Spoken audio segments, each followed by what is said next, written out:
ये सीरियल अनुपमा में जल्द ही राही और प्रेम शादी के बंधन में बंधने वाले हैं और देखिए होने वाले दुल्हा दुल्हन बैठ गए हैं शगुन वाली हल्दी लगाने के लिए।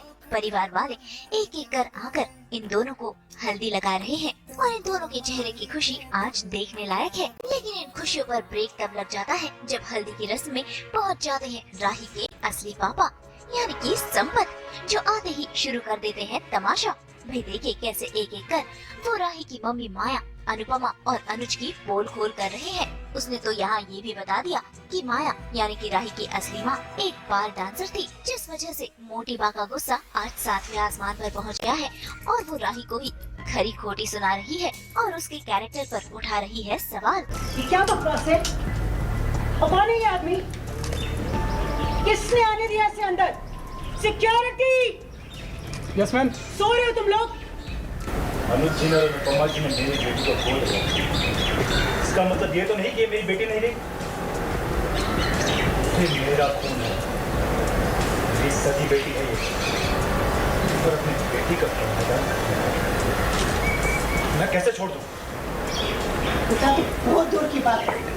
अगर कोई जान पहचान वाला भी होता है तो किसी बेटी के शादी में जाकर ऐसा तमाशा नहीं करता। तमाशा?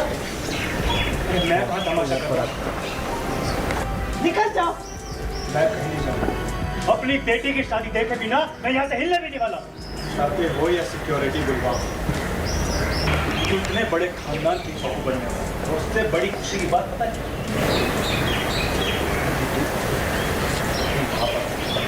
जो औरत अपनी सफाई उसके बारे में ऐसी बातें करते तुम्हें समझ नहीं आती। तुम्हारी सिर्फ में दिखाते हैं तुम्हारा औकात क्या है। एक मिनट, क्या सच में राही की माँ एक बार में नाचती थी? पूछ रहे हैं अनुपमा जी। इनसे क्या पूछते हैं? मैं बता रहा हूँ, इसकी माँ बार में नाचती थी और तुम्हें कैसे पता ये सब? मुझे नहीं पता होगा तो किसे? उसे ग्राहक लाकर नहीं पता। क्यों नहीं पता? हम पूछ रहे हैं आपने क्यों नहीं बताया? क्यों? राही अनुज और मेरी बेटी है, सिर्फ हमारी।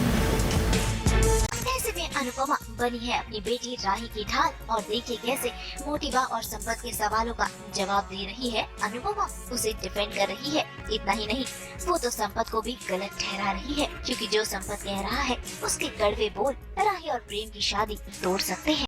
खून आखिर खून होता है और परवरिश आखिर परवरिश होती है और पैदाइश पैदाइश होती है। पता नहीं किस गंदगी में पैदा हुई है ये लड़की। कमल भी कीचड़ में ही खिलता है, लेकिन उसी कमल पर सरस्वती माँ विराजती है। लाभ हानि सुख दुख पाप पुण्य सब कुछ करने। आपने जो की शास्त्र बता दीजिए जिसमें लिखा है कि जन्म कर्म से बड़ा। अगर आपने बता दिया तो करा जी की आप जो कहेंगे मैं मान जाऊंगी। और अगर कर्म की देखेंगे तो मेरी बेटी के कर्म देखिए। जितने भी दिन ये द्वारका जी में रही वहाँ अनाथ आश्रम में गरीब बच्चों को पाला, उनके लिए मेहनत की, उनके लिए काम किया, उस आश्रम को चलाया। जो बिगाड़ती है उनका क्या? जो उनके घर तोड़ती है उनका क्या? उन मतों को औरतें उनके घर से लेने जाती है क्या? वो मर्द अपनी मर्जी से अपने खुशी से उन गलियों में चल के जाते हैं और हम सब जानते हैं वसुंधरा जी, जिन बदनाम गलियों में वो औरतें रहती है उन गलियों को आबाद करने वाले मर्द ही होते हैं। लेकिन हम वहाँ अपनी अय्याशी के लिए गए हुए मर्द पर इल्जाम नहीं लगाते।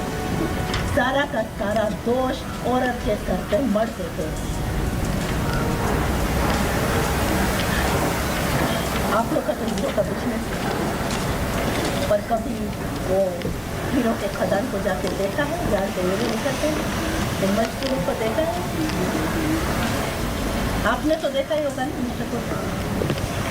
बताइए ना कि किस तरह से वो मजदूर अपना खून पसीना बहाकर पहाड़ का सीना चीर कर एक एक हीरा निकालते हैं। माया आपके पति के प्यार में इतनी पागल हो गई थी, इतनी पागल हो गई थी, उसने सारे हथकंडे अपने उसे पाने के लिए। और आपका पति उस माया के पास चला भी गया। महान है आप अनुपमा जी, महान है। अब कुछ और भी जानना बाकी है क्या?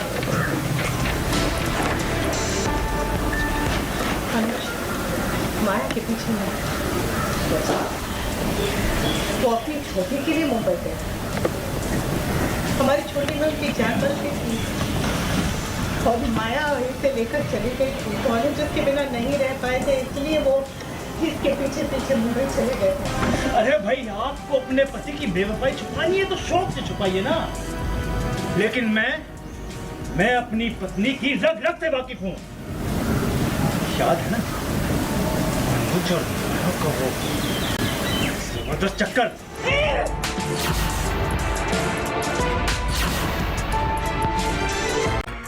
भाई अनुपमा का गुस्सा तो तब फूटता है जब संपत अनुज और माया के रिश्ते पर भी सवाल उठाने लगता है और फिर अनुपमा संपत को जड़ देती है थप्पड़। और आप लोग किसी पे भी भरोसा करने से पहले एक बार देख तो लीजिए कि वो भरोसा करने के लायक भी है कि नहीं। भाई लगता है कि ये किसी का प्लान है जिसने पैसे देकर संपत को यहाँ भेजा है राही और प्रेम की शादी तुड़वाने के लिए। और हुआ भी कुछ ऐसा ही।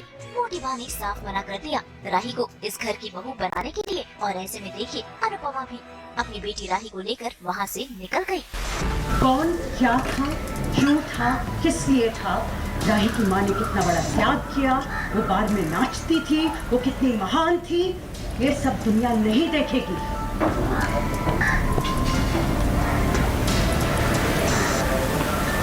प्रेम इस लड़की से शादी करना चाहता था, इसलिए हमने इसे स्वीकार किया।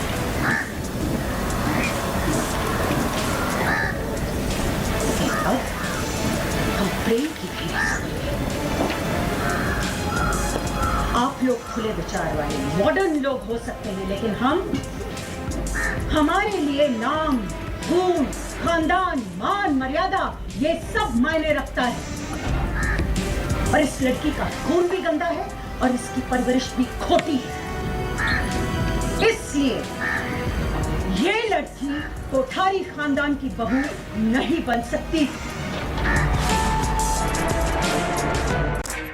लेकिन इससे पहले कि अनुपमा जाती प्रेम ने लिया स्टैंड और देखिए कैसे वो सबके सामने अपना अंगूठा काट कर राही की मांग भरने ही वाला था कि अनुपमा ने उसे रोक लिया।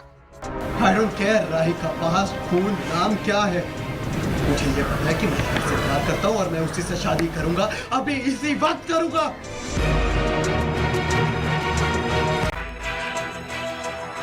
घर वालों को भी समझाया और प्रेम को भी समझाया कि शादी तो घर वालों की सहमति से ही होनी चाहिए। भाई असली तमाशा तो तब शुरू हुआ जब अनुपमा राही को वहाँ से ले गई और फिर गुस्से में लाल प्रेम ने देखिए कैसे अपने परिवार वालों पर इल्जाम लगाए, उन पर भड़क गया और शुरू किया चाकू वाला ये ड्रामा। पल पल मारने से अच्छा है कि बात खत्म कर दीजिए ना, खत्म कर दीजिए, मुझे एक ही बात खत्म कर दीजिए। इतनी स्मार्टली आपने अपने दामाद के कंधे पर बंदूक रखी। आई नो कि आपने जानबूझकर उन्हें यहाँ बुलाया ताकि सबके सामने राही और अनुपमा मैम की बेइज्जती हो सके। जानबूझ के किया आपने। वाह,